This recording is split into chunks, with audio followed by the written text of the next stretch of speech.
L'ASMR s'écoute avec des écouteurs. Bonne relaxation. Bonjour à toutes et à tous.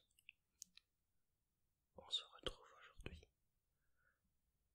pour une seconde lecture des contes de crime. Il s'agit du Petit Poucet. Donc je tiens juste à préciser, d'ordinaire je fais les vidéos le soir avec des lumières d'appoint de type éclairage de jour.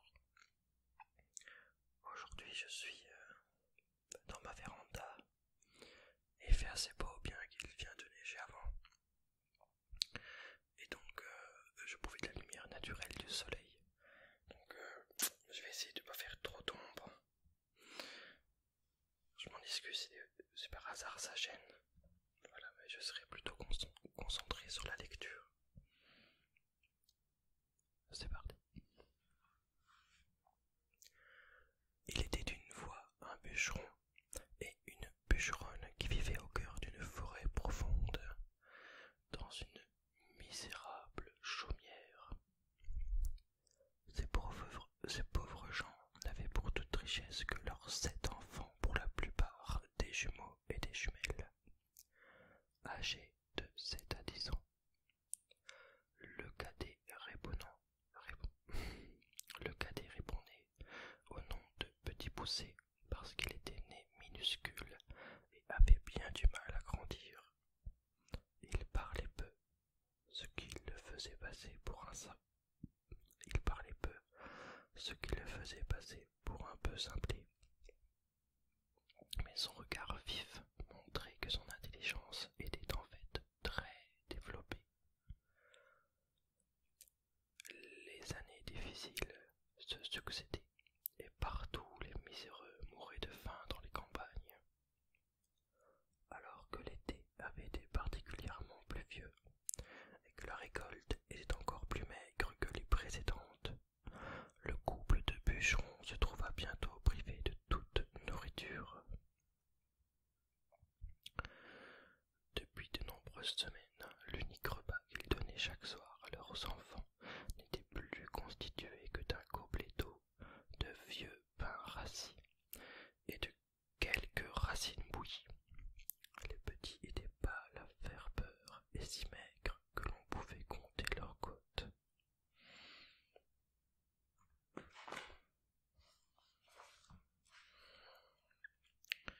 Voici l'illustration.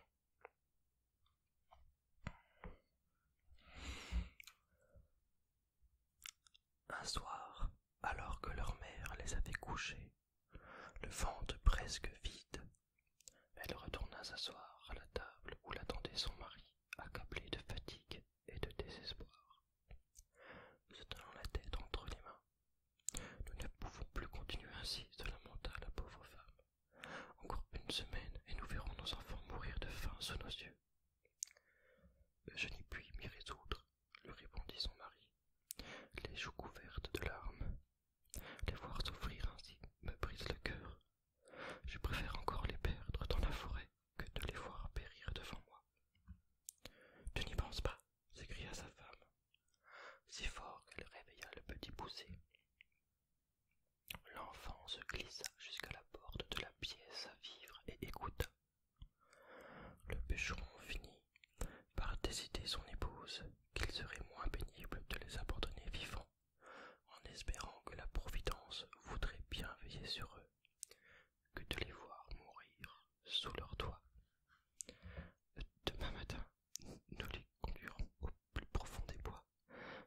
Nous leur demanderons de ramasser les brindilles, les laissant à leurs ouvrages. Nous partirons sur la pointe des pieds, proposa le père d'une voix noyée par les sanglots.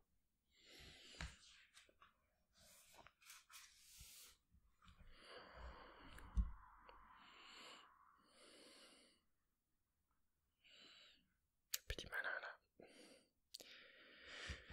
il sème des cailloux. Avant l'aube, le Petit Poucet sortit de la masure et se rendit à la rivière où il remplit ses poches de cailloux blancs. Il retourna se coucher sans un bruit. Lorsqu'il se retrouva au cœur de la forêt avec ses frères et ses sœurs, il ne dit rien qu'en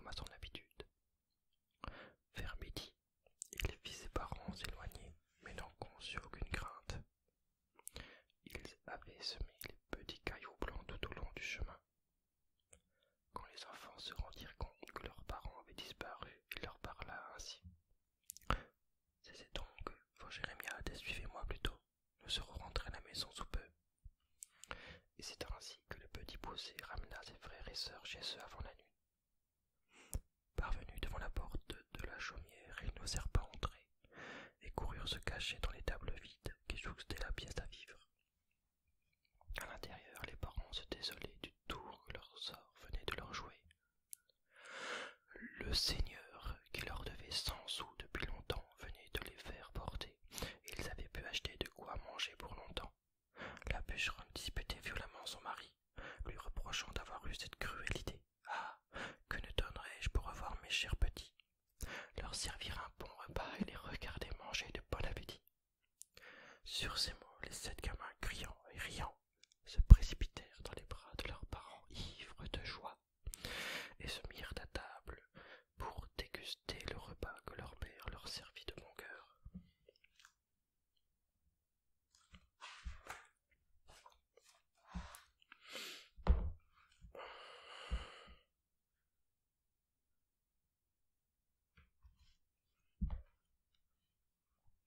Oh, ma petite plume.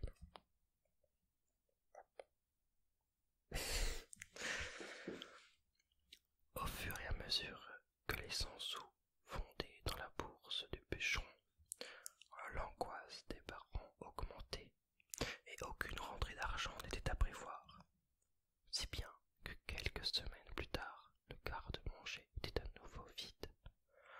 Les pauvres parents durent encore se résoudre à perdre leurs petits dans la forêt. Le petit Poucet avait remarqué la mine sombre de sa mère alors qu'elle servait la soupe. C'était plutôt un bouillon d'eau chaude dans laquelle baignait le même os depuis plusieurs jours. En voyant les yeux de la pauvre femme rougis et noyés de larmes, il comprit que l'heure de les perdre serait bientôt venue. Dès qu'il eut quitté la table, le ventre toujours tiraillé par la faim, l'enfant courut vers la porte d'entrée, pensant remplir ses poches de cailloux blancs. Hélas, la porte était verrouillée et la clé avait disparu. Le petit Poucet revint alors à la table et se saisit d'un reste de pain moisi. Il le mit au fond de sa poche et rejoignit ses frères et sœurs. Ils étaient tous déjà couchés et leur mère cherchait le petit Poucet du regard. Il revêtit sa chemise de nuit et se mit vite au lit, écoutant d'une oreille distraite l'histoire que sa maman disait d'une voix douce et triste pour endormir ses enfants.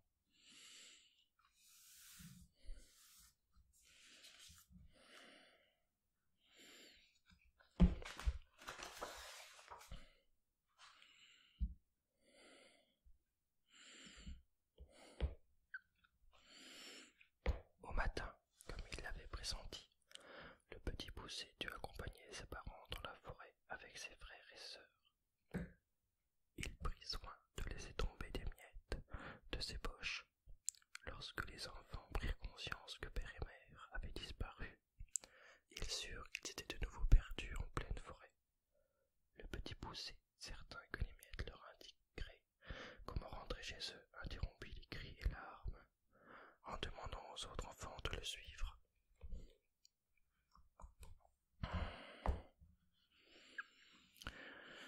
Mais après plusieurs heures de recherche, il devint évident que les petits morceaux de pain avaient disparu. Un gros merle sifflait sur une branche et paraissait fort content de son repas. « J'ai bien peur, » commença le petit Poucet, « que nous ne soyons cette fois vraiment perdus. Les oiseaux ont mangé les miettes que j'avais semées tout au long des sentiers. » Ses frères et sœurs s'écrièrent. « Qu'allons-nous devenir? Nous allons mourir de faim. Les loups vont nous dévorer. Comment retrouvons-nous la maison ?» Le crépuscule annonçait déjà les premières noirceurs de la nuit.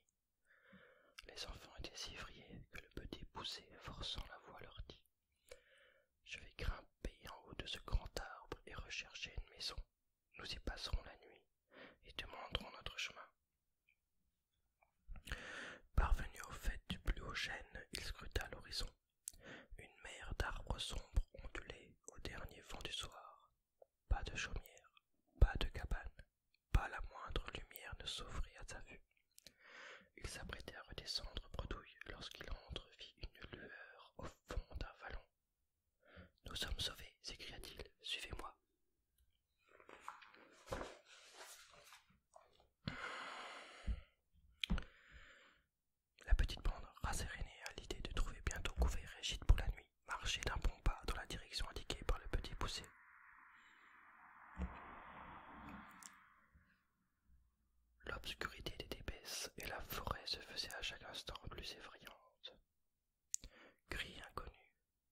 bruissements de feuilles, craquements de branches, les bruits glacés des froids, le son des enfants. Enfin, une clairière apparut, et ils découvrirent une imposante bâtisse de granit flanquée de 2 tours crénelées. Les fenêtres à meneaux laissaient passer une lumière chaude et rassurante. Devant la grande porte, le petit Poucet se fit porter par 2 de ses frères pour actionner leur toit à tête d'ours. Un des battants s'ouvrit sur une femme au regard inquiet.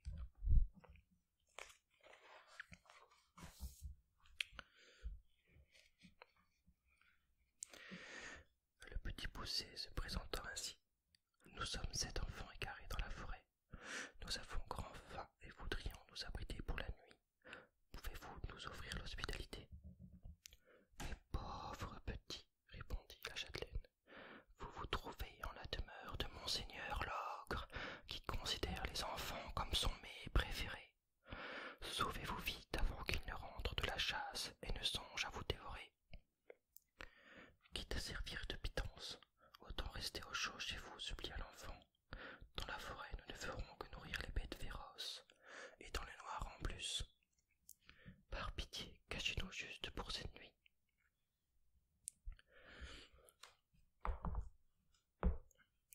L'épouse de l'ogre, qui était aussi mère de 7 petits ogres et ogresses, n'eut pas le cœur de renvoyer les enfants perdus. Elle leur donna un bon repas chaud qu'ils avalèrent sans mot dire.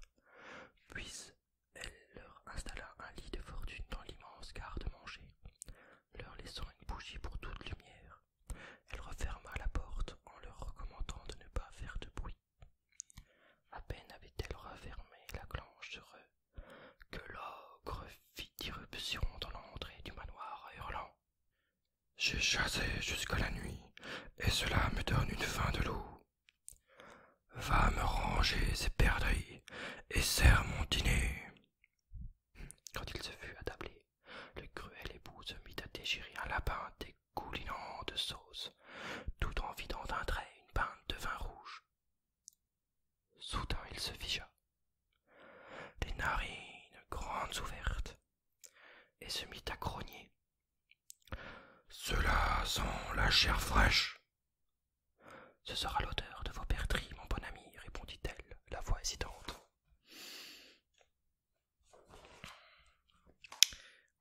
Une petite illustration qui en dit long.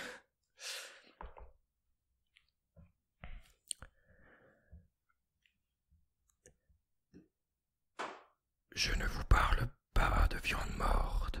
Je vous affirme que cela sent la chair fraîche, hurla-t-il en se levant d'un geste brusque qui renversa sa chaise. Il faut donc que vous me cachiez quelque chose. Elle ne savait que répondre, et l'ogre fouillait chaque recoin de la maison jusque dans les conduits des cheminées éteintes. Finalement, il se dirigea vers le garde-manger. Son épouse, qui tremblait autant pour elle-même que pour les enfants, tenta de détourner son attention, mais hélas, l'ogre ouvrit la porte, dévoilant le petit Poucet, ses frères et ses sœurs blottis sous une étagère. Voilà de la bonne chair fraîche, abondante et bien conservée. Je m'en vais saigner soigneusement tout ce petit monde. Cela fera un beau festin pour mon prochain banquet d'ogre. Peut-être serait-il sage, tenta la pauvre femme, d'attendre quelques jours pour cet ouvrage. Mon époux, il se fait si tard, il sera bien temps. Tu as raison, gronda-t-il en lui jetant un regard cruel. Engraisse-les pendant 3 jours, ils n'en seront que meilleurs. Fatigué par sa journée de chasse, l'ogre referma la porte du garde-manger et s'alla coucher promptement.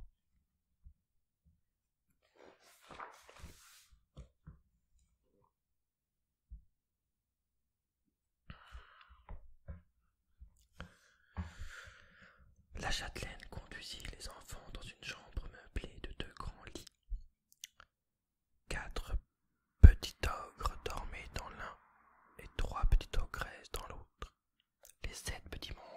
tous coiffés d'une couronne dorée. En ronflant, ils entr'ouvraient leur vilaine bouche, découvrant de petites dents pointues et trop espacées. Leur mère les rassembla tous dans le lit de droite et fit coucher les 7 enfants dans celui de gauche.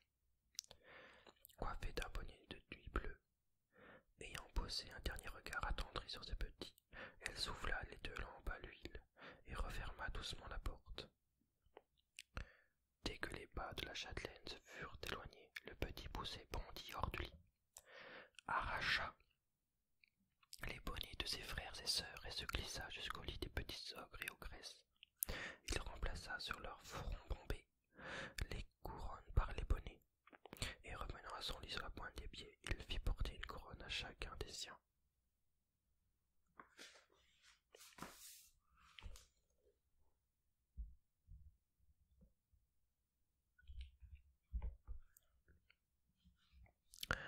Alors que minuit sonnait, l'ogre s'éveilla en sursaut, regrettant de n'avoir pas exécuté sa triste besogne. Il se rendit à la cuisine, se saisit d'un grand couteau et remonta jusqu'à la chambre des enfants. Négligeant d'allumer les lampes à l'huile, il s'arrêta devant le lit de gauche, leva son grand couteau et prit à toutes, chercha à tâtons les bonnets sur les petites têtes. Grand fut sa surprise d'y trouver des couronnes. « J'allais faire un joli travail. Je me suis trompé de lit, chuchota-t-il en tournant les talons. Ayant trouvé les 7 têtes coiffées de couronnes, il égorgea consciencieusement ses 7 enfants et s'en retourna dormir. Le petit poussé réveilla ses frères et sœurs, leur dit de s'habiller sans bruit pendant qu'il nouait les draps pour en faire une corde. Il ouvrit une des fenêtres, attacha l'extrémité de la corde au meneau et la lança dans le vide.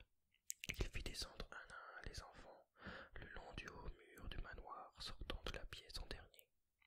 Les fugitifs suivirent un sentier qui s'enfonçait dans la forêt, marchèrent toute la nuit et la matinée suivante. Enfin, la fatigue les terrassant, ils s'endormirent sous une souche, blottis les uns contre les autres, alors que le soleil était à son zénith.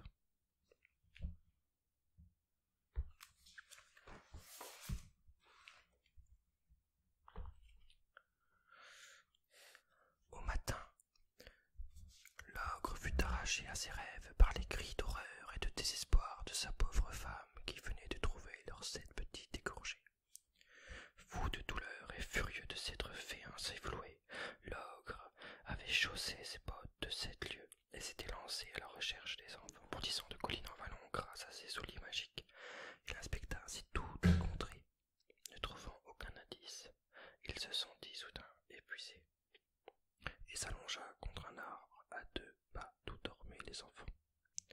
Par bonheur, ils étaient si fatigués qu'il ne sentit pas leur présence. Le petit poussé, réveillé par l'arrivée du monstre, lui ôta ses bottes de 7 lieues et les chaussa. Comme elles étaient magiques, elles s'adaptèrent parfaitement à sa petite taille et il put s'envoler pour retrouver le chemin de la maison. Il indiqua bientôt à ses frères et sœurs qui fuirent loin de l'ogre pendant qu'ils étaient profondément endormis. Comme ils avaient entendu dire que le roi avait besoin d'un messager, le petit poussé proposa ses services. Avec ses bottes magiques, il fit de tels prodiges que le roi le couvrit d'or et d'honneur. Quant à l'ogre, on raconte que le meurtre de ses 7 enfants le rendit fou. Privé des bottes de 7 lieues, il ne parvint plus à capturer ni gibier ni être humain. Il dépérit de jour en jour. Sa femme en profita pour s'enfuir dès qu'elle fut certaine qu'il ne parviendrait pas à la rattraper. Il s'enferma dans son manoir et l'on n'entendit jamais plus parler de cet horrible monstre.